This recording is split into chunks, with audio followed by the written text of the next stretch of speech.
ರಾಜ್ಯದಲ್ಲಿ ಕೊರೋನಾ ಉಲ್ಬಣಗೊಳ್ಳುತ್ತಿದೆ. ಇದೊಂದು ರಾಷ್ಟ್ರೀಯ ವಿಪತ್ತು. ಇದನ್ನು ನಿರ್ವಹಿಸಲು ಕೇಂದ್ರ ಸರ್ಕಾರ ವಿಫಲವಾಗಿದೆ.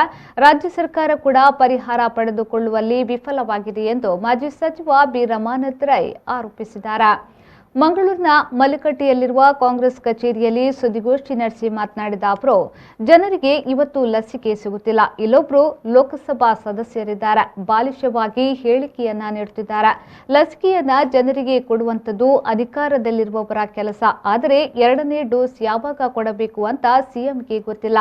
ಆಕ್ಸಿಜನ್, ಐಸಿಯು ಚಿಕಿತ್ಸೆ ಇಲ್ಲದೆ ಜನರು ಸಾಯುತ್ತಿದ್ದಾರೆ ಎಂದ ಅವರು, ಮಲೆನಾಡು ಭಾಗದಲ್ಲಿ ಗುಂಪು ಮನೆ ಕಡಿಮೆ, ರಾಜ್ಯದಲ್ಲೇ ಪ್ಯಾಕೇಜ್ ಕೊಡಬೇಕು, ಅದರಲ್ಲೂ ಇಂತಹ ಮಂದಿಗೆ ಪ್ಯಾಕೇಜ್ ಕೊಡಲೇಬೇಕು ಎಂದು ಆಗ್ರಹಿಸಿದ ಅವರು, ಇವತ್ತು ಕಾಂಗ್ರೆಸ್ ಇದ್ದಿದ್ರೆ ಪೆಟ್ರೋಲ್ ಡೀಸೆಲ್ ಬೆಲೆ ಕಡಿಮೆಯಾಗ್ತಾ ಇತ್ತು, ಮನೆ ಮನೆಗೆ ಕಿಟ್ ಹೋಗ್ತಿತ್ತು ಎಂದು ಸವಾಲಿಸಿದರು. ಪ್ರಧಾನಿಯವರ ಇಮೇಜ್ ಅನ್ನ ಹೇಗೆ ಸೇವ್ ಮಾಡುವುದಂತ ಬಿಜೆಪಿಯವರು ಯೋಚಿಸುತ್ತಿದ್ದಾರೆಯೇ ವಿನಃ ಜನರ ಪ್ರಾಣ ಕಾಪಾಡುವ ಬಗ್ಗೆ ಯಾವುದೇ ಯೋಚನೆ ಮಾಡುತ್ತಿಲ್ಲ ಎಂದು ಕಿಡಿಕಾರಿದ್ರು.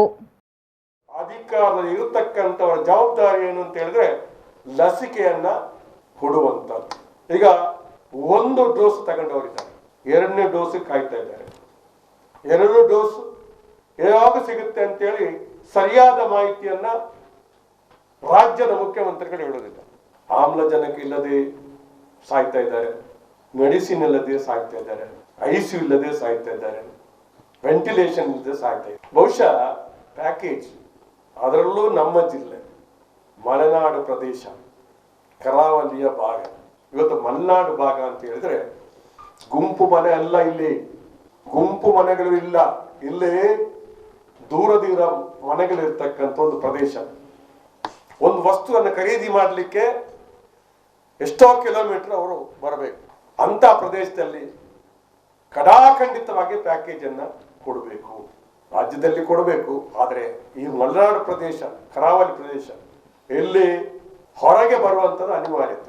ಒಂದು ವಸ್ತು ತಗೊಳ್ಬೇಕಾದ್ರೆ ರೇಷನ್ ಅಂಗಡಿಗೆ ಹೋಗಿ ಕ್ಯೂ ನಿಲ್ಬೇಕಾದ್ರೆ ಅವನು ಖಂಡಿತ 2-3 ಕಿಲೋಮೀಟರ್ ನಡೀಬೇಕು. ಜೀವನಾವಶ್ಯಕ ವಸ್ತುಗಳು, ದಿನಬಳಕೆ ವಸ್ತು ಅಂತ ಹೇಳುವುದಿಲ್ಲ, ಜೀವನಾವಶ್ಯಕ, ಬದುಕಲಿಕ್ಕೆ ಬೇಕಾದ ಅವಶ್ಯಕ ವಸ್ತುಗಳನ್ನ ನಾವು ಜೀವನಾವಶ್ಯಕ ವಸ್ತುಗಳು ಅಂತ ಹೇಳುದು. ಜೀವನಾವಶ್ಯಕ ವಸ್ತುಗಳನ್ನು ತೆಗೆದುಕೊಳ್ಳಲಿಕ್ಕೂ ಕೂಡ ಕಷ್ಟ ಆಗುತ್ತೆ. ಎಲ್ಲ ದಿನಬಳಕೆ ವಸ್ತುಗಳ ದರ ಕಡಿಮೆ ಆಗುತ್ತೆ. ಇದು ಕೂಡ ಒಂದು ಕಾಮನ್ ಸೆನ್ಸ್. ಇವರು ಪ್ಯಾಕೇಜ್ ಕೊಡುವ ರೀತಿಯಲ್ಲಿ ಅದು ಕೂಡ ಬಹಳ ಗಂಭೀರವಾಗಿ ಯೋಚನೆ ಮಾಡಬೇಕಾದ ವಿಷಯ. ನಮ್ಮ ಸುತ್ತಮುತ್ತಲ ದೇಶದಲ್ಲಿ 60 ರೂಪಾಯಿಯಿಂದ ಜಾಸ್ತಿ ಎಲ್ಲಿಯೂ ಇಲ್ಲ. ನಾವು ನಮ್ಮ ಸರ್ಕಾರ, ನಾನು ಪ್ರತಿ ಸಾರಿ ಹೇಳೋದು, $140 ಒಂದು ಬ್ಯಾರೆಲ್ ಇರುವಂತ ಕಾಲದಲ್ಲಿ ಕೂಡ 70 ರೂಪಾಯಿ ಜಾಸ್ತಿ ಆಗಿಲ್ಲ. ಇವತ್ತು ಹೇಳ್ತಾರೆ ಕಾಂಗ್ರೆಸ್ ಇದ್ರೆ ಏನಾಗ್ತಿತ್ತು, ಕಾಂಗ್ರೆಸ್ ಇದ್ರೆ ಪೆಟ್ರೋಲ್ ಡೀಸೆಲ್ ದರ ಕಡಿಮೆ ಆಗ್ತಿತ್ತು, ದಿನಬಳಕೆ ವಸ್ತುಗಳ ದರ ಸ್ವಾಭಾವಿಕ ಕಡಿಮೆ ಆಗ್ತಾ ಇತ್ತು, ಪ್ಯಾಕೇಜ್ ಪ್ರತಿ ಮನೆಗೆ ಹೋಗ್ತಾ ಇತ್ತು.